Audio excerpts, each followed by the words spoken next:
A home and a bed. That's what Child Protective Services said. The girls have a home and a bed, so everything's fine. That was the exact response from the system that was supposed to save two sisters from Cleveland. Their father called for 6 years. A neighbor filed complaints. And every single time, caseworkers closed the case with the same line. On March 2nd, 2026, a man was walking his dog near a playground in the South Collinwood neighborhood. The dog stopped by a fence, started digging at the frozen ground, and wouldn't move. There was the edge of a suitcase sticking out of the dirt. Within half an hour, police found a second suitcase, 30 feet from the first. Two suitcases. Two girls nobody was looking for because nobody knew they were gone. Their names are Amor Wilson and Mila Chatman, half-sisters on their mother's side. Their story isn't just a tragedy.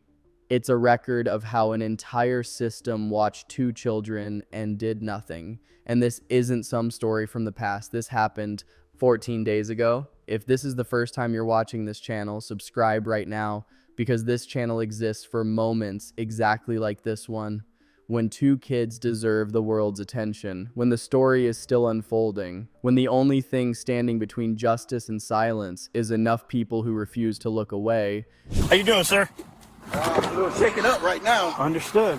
Philip Donaldson was walking his dog when he made the gruesome discovery in this field near Ginn Academy on Cleveland's east side Monday. She keeps stopping and she sniff a little too long. Right. You know, she sniffs stuff, and I'm like, I don't know what that is. Right. I'm not going to with it. After Philip showed the officer where to find the suitcase buried in a shallow grave, he called for backup.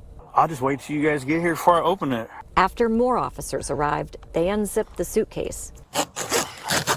Philip Donaldson lives across the street from Saranac Playground on Cleveland's east side. Every evening, he walks his dog the same route, along the fence, past Ginn Academy, through the vacant lot, a regular walk in a regular neighborhood. For a week, his dog had been stopping at the same spot, sniffing too long. He didn't think much of it could have been anything. But on March 2nd, he decided to check. It was a Monday, already getting dark. He walked up to a mound of dirt by the fence and saw the edge of a suitcase, half hidden, zipper on top, regular luggage, the kind you take on vacation. He pulled the suitcase out, opened it slightly, and immediately realized something was terribly wrong. He stepped back and called 911. He called 911 immediately. His hands were shaking, his voice too. Police were there within minutes. The first officer on scene surveyed the area, called for backup, and waited for his partner to bring a flashlight. They opened it just enough to confirm that it was a serious situation and immediately secured the area as a crime scene. Then they started checking the surrounding area. About 30 feet away, officers located a second suitcase in similar conditions. At that moment, investigators realized they were dealing with a deeply tragic case involving. That's how one of the hardest days in Cleveland police history began. Cleveland Police Chief Dorothy Todd stood in front of cameras the next day and called the discovery horrific and traumatic. She confirmed both victims were girls, estimated to be between. And here's the detail that shook everyone the most at that point. Not a single missing child report in Cleveland or anywhere in the state matched these girls. Nobody was looking for them. There wasn't a file with their names and photos in any database, in any police department. How do two children vanish from life and nobody, absolutely nobody, notices? That's the question that shapes everything else in this story. Let's talk geography, because in this case, it changes everything. East 162nd Street is on Cleveland's east side, South Collinwood neighborhood. Modest homes, a school, a playground, a few vacant lots between buildings, a typical urban landscape you'd find in any American city. Ginn Academy is the school on the corner, next to it Saranac Playground, and between the school and the playground is that vacant lot. Not a park, not a square, just a piece of land people walk across on their way to work or to take their kids out for a walk. A place that becomes invisible because there's nothing to look at. The house on the 700 block of East 162nd is a duplex where Aliyah Henderson lived with her children. From that house to the vacant lot, a few hundred yards, literally down the street. From the windows of the house, you have a direct line of sight to the field where the suitcases had been hidden. Remember that The mother lived within direct sight of the field where the girls were later discovered. Police moved fast, less than 48 hours from finding the suitcases to making an arrest. Detectives canvassed the entire neighborhood. Surveillance cameras, witness interviews, door-to-door searches. Camera footage showed what the snow couldn't hide. Sergeant Wilfredo Diaz called it a significant breakthrough in the investigation. Here's how this works in real life. It's not like on TV, where a detective finds one clue and everything falls into place. This was painstaking frame-by-frame work, reviewing footage from every camera within a several-block radius, talking to every neighbor, checking every house. And somewhere on those recordings, they found what the snow had hidden for weeks: someone dragging suitcases toward that field. On Wednesday, March 4th, police obtained a search warrant for the house, the same house down the street from the vacant lot. Neighbors later confirmed Aliyah Henderson lived there with her children. Inside, investigators found significant evidence. Police haven't disclosed what specifically, but they found something else: a third child, alive. A 6-year-old whose identity is being withheld was in the house in satisfactory condition. The child was immediately turned over to Child Protective Services. What this child saw, what they heard, what they knew, investigators are still working to find out. Court documents obtained by reporters this week show that police are also looking into the father of the third child. He's listed as a person of interest in the case. Not charged, not yet. But investigators are looking at everyone who had access to that house. Aliyah Henderson, 28 years old, was arrested that same evening. 2 counts of aggravated, according to prosecutors. In Ohio, aggravated murder carries the death penalty. And we start here at 5:30 with some breaking news just into our newsroom. Cleveland police have just confirmed to News 5 that the woman who was arrested in connection with the found earlier this week in the South Collinwood neighborhood, she is now charged in connection to the. So we will now name her. Aliyah Henderson has been charged with 2 counts of. We know the names of the little girls now: Amor Wilson and Mila Chatman. They were found partially in suitcases on Monday. As police investigate, Cleveland police have released the body camera video from that call that brought them to the scene. It shows the man who made that initial discovery, called police, who then came out and found not 1 but 2 suitcases partially. Tonight, we do know the 28-year-old woman who has now been charged. She is in custody. Again, her name, Aliyah Henderson. We will have much more on this developing story. We will also be hearing. On March 6th, Henderson appeared before Judge Jeffrey Johnson in Cleveland Municipal Court. 6 bailiffs stood behind her. She didn't say a word. She didn't cry. She didn't react when the prosecutor read the charges, the alleged deaths of her 2 daughters. Prosecutor Kristen Travellini requested $2 million bail. The defense attorney pushed back. The defendant has no criminal record, no history of violence. She was looking for work, and she'd lived in Cleveland her whole life. Standard arguments for a standard hearing, except this case was anything but standard. Judge Johnson set bail at $2 million, $1 million for each daughter. His words: "Given the nature of the charges and my concern for the safety of the community, nobody posted that bail."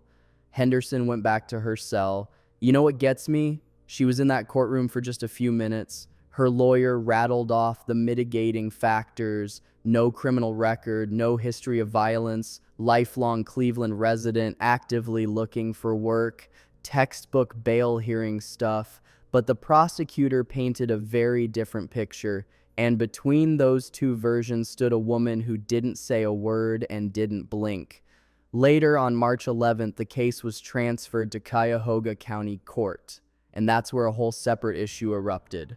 The public defender's office asked to be assigned to the case, arguing they were already representing Henderson in a separate custody matter involving the surviving child. The prosecution objected. Judge Shannon Gallagher denied the request, said in her 12 years on the bench, she'd never seen a lawyer ask to be assigned to a case. Henderson was given a private attorney, Kevin Spellacy.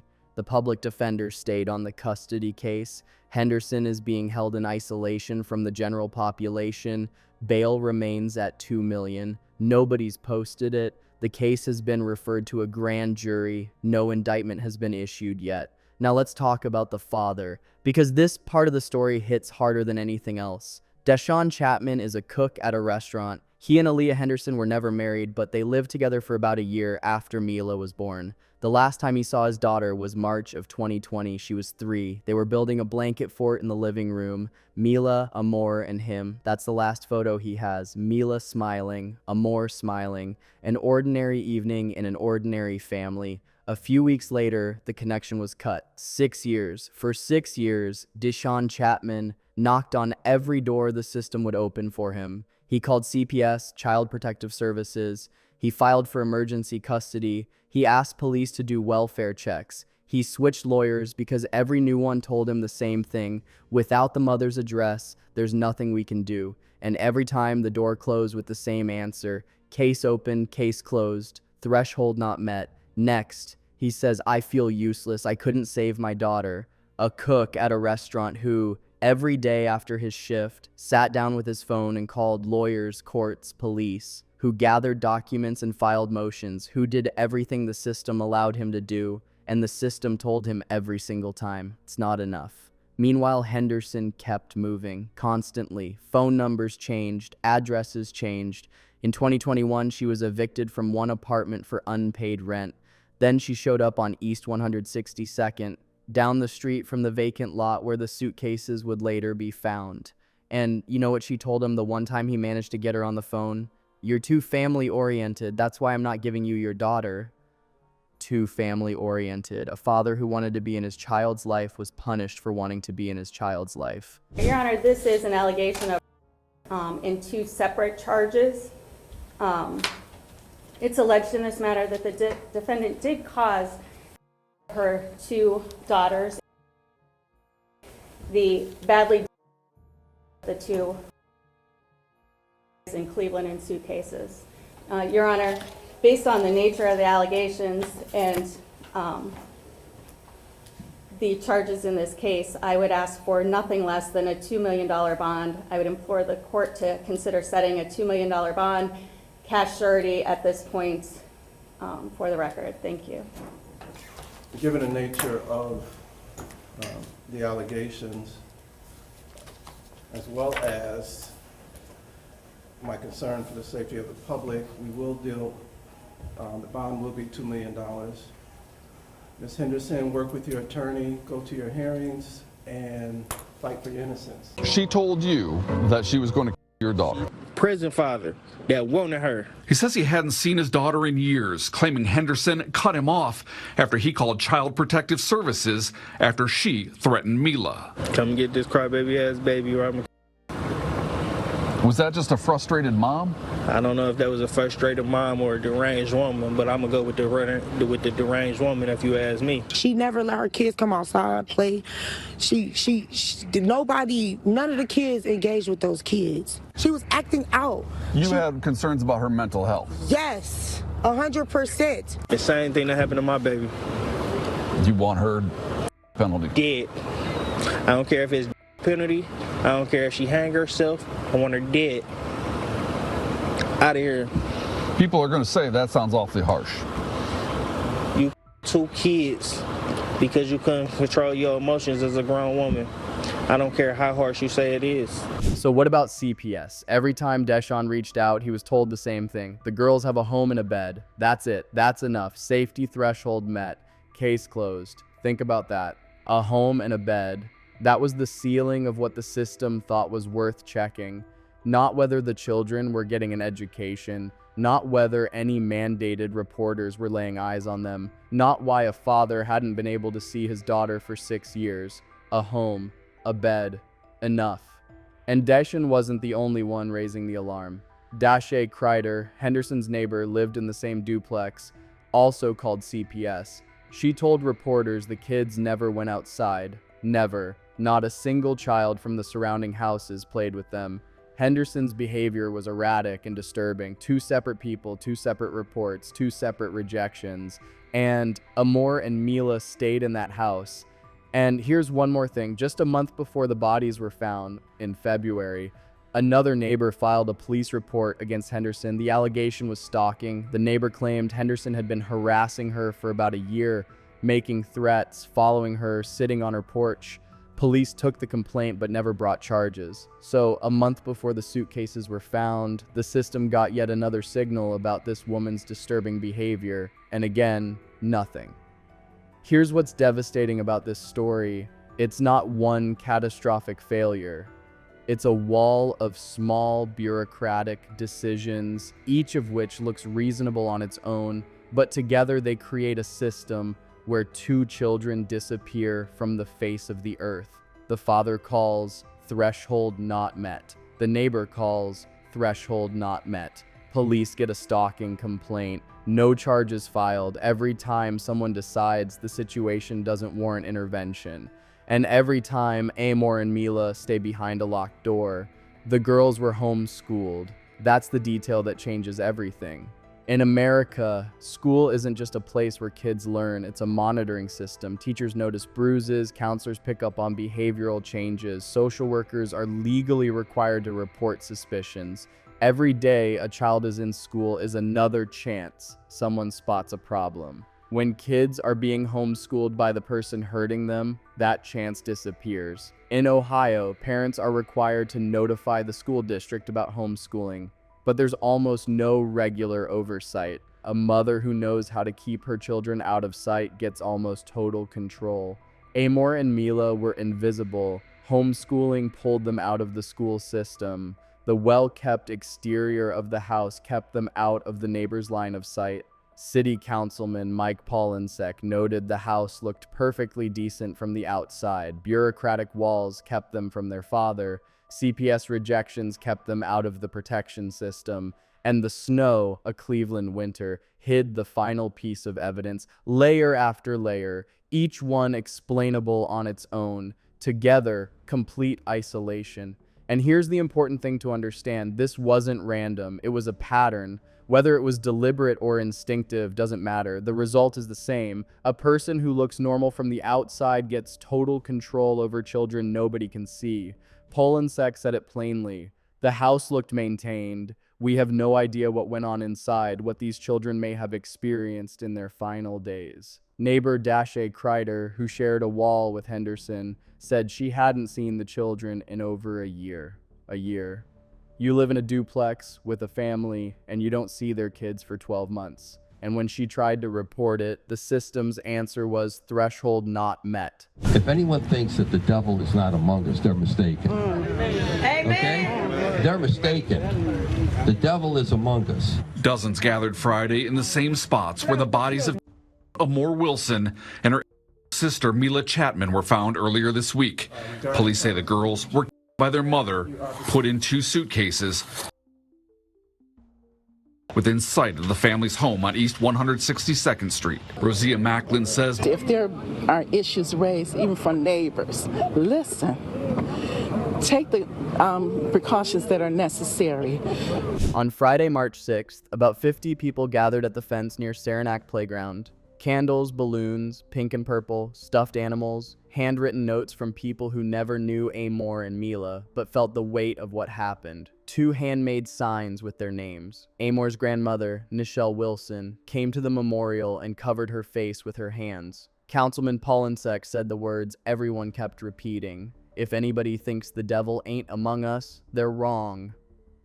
Muriel Bedingfield, another neighborhood resident, said this about Henderson. Whatever happens to her, she deserves it. The following Tuesday, local nonprofits held a community meeting, not just to pray and grieve, to talk about concrete action. The initiative is called the Ripple Project, a 3-tier program to get residents involved in protecting children in the neighborhood. The idea is simple. If the system doesn't work, the community has to become the system. One of the organizers said, "Our children deserve more than hashtags. They deserve a community that shows up for them." Residents are now pushing for a permanent memorial at the site where the suitcases were found. Not temporary flowers and candles that the weather will take away, something permanent. DeShaun Chatman isn't just grieving, he's demanding answers. His words, "This could have been prevented, not maybe, not probably, could have been prevented, period." He started a fundraiser for his daughter's funeral. He named it A Loving Farewell for Mila Chatman. And he's saying what every lawmaker and every official in the child welfare system needs to hear: change the laws. Give a father a voice in his child's life, married or not. Because a home and a bed is not protection. It was never protection. It's the bare minimum of material provision that the system turned into the ceiling of what it's willing to check. And this isn't a failure of individual caseworkers. This is a structural failure, a design failure, a failure of a system built on a threshold. And that threshold is a home and a bed. Ohio already has a bill, Senate Bill 174, that's trying to clarify parental rights in custody disputes. It passed the Senate in November and is currently awaiting a decision from a House committee. One of its authors, Senator Teresa Gavarone, said when it passed, "In disputes about parental rights, there are no winners." After Amor and Mila's deaths, attention on that bill has grown. But the question isn't whether there's attention. The question is whether there's enough of it to change something before the next father calls CPS and hears the same old threshold not met. The investigation continues. The trial is still ahead, but here's what we know for certain. Amor Wilson, a girl who, in a photo from a doctor's office in 2019, was smiling next to her mom and grandma, a whole life ahead of her. Mila Chatman, pink was her favorite color. She was always smiling. She thought she was a princess. Her father says she was a kid's kid, the kind who builds blanket forts and believes the world is good.